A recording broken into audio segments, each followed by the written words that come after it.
So yan okay mga kumbate, bali ito. Welcome to sa panibagong vlog natin.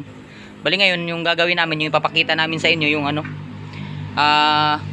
magre-repair tayo ng gutter, kung saan yung gutter na yero tatanggalin natin, saka papalitan natin ng number 5 na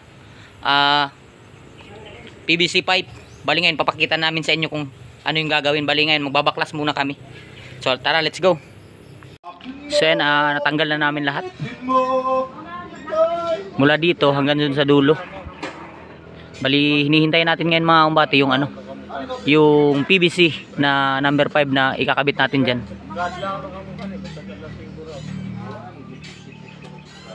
Yung hinihintay natin para ma-install na ho natin.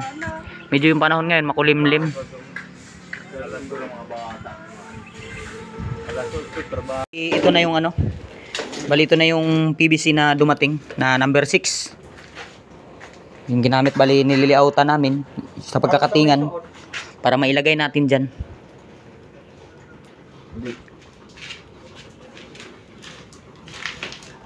And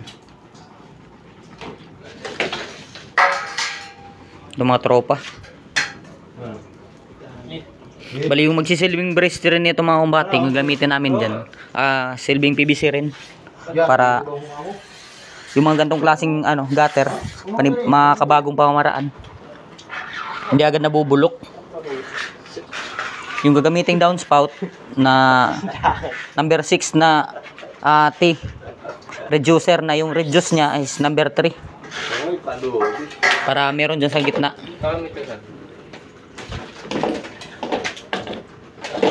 Ayan yung lining, yung alay namin na ginagawa dito. Diretso muna namin yung isa kagaya nito. Ayan. Saka namin sinusukatan ng 1 cm. 1 inches. Sinusukatan namin ng 1 inches para diretso. Mas maganda yung maliit lang yung gap mga kumbate, para talaga yung yero, talagang kain na kain niya yung yero. Palang may ipit sa yero.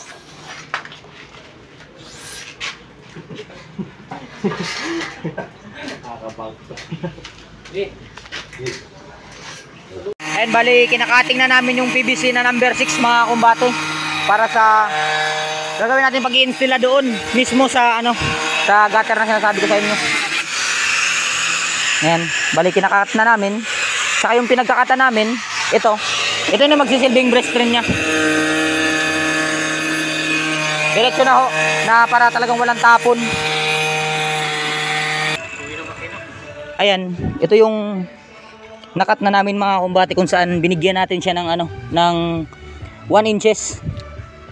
1 inches yung nya, kinuha natin sa kanya. Bakit natin ginawang 1 inches? Para talagang makain niya yung mga kumbate, yung color rope, para mahigpit na mahigpit.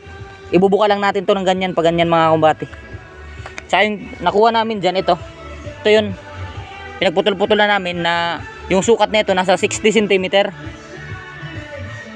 Ayan, bali ito na yung magsisilbing brace nya, para talagang walang tapon mga kumbate. Bali lahat yan, bali 6 to na number 6 na Tecno yung brand. 1, 2, 3, 4, 5, ayun yung pang-6. Bali yun, ito yung ilalagay natin doon mismo sa tinanggal nating gutter kanina, yung pinakita ko sa inyo.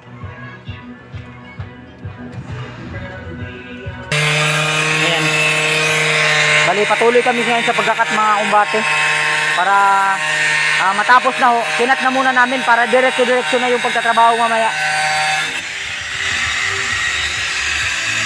So sinisimulan na namin ikabit.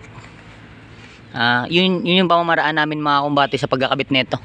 Inuuna namin yung brace, kasi nga mahirap nang i-rebits kung nauna na yung PVC. Dapat ho nauna yung brace ng PVC. Pag inuna ho natin to, mahihirapan na ho tayo, kaya inuuna namin yung brace ng mismong PVC, para hindi ho tayo mahirapan. Kasi nga yung na yan, brace na yan, igaganon lang ho yan mga kumbate, diretso sa bubong. Yun yung pamamaraan. Bali ito yung gagamitin naming brace nya na number 6 na pipe ng Tecno yung brand. Ayan, bumaba kami mga kumbate kasi umuulan-ulan. Ayan Pag nabasa yung barena natin, yung drill natin, mag-ground ho tayo niyan. Kaya binabaan muna natin. Bali yung andun kahapon, natapos na namin. Bali tinanggal namin yung gutter dito sa bandang part nandito. Ito mga kumbate, ito yung tinanggal namin. Tinanggal namin yung dating lumang gutter dito na yero at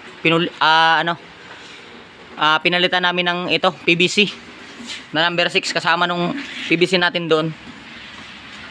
Ayan, bali yung source nito, dalawang bubong magkabilaan, bali dito lahat ng bagsak. Ayan. Ganun din yung pamamaraan namin. Nire-rivets dyan. Nire-rivets din dito sa may bubong.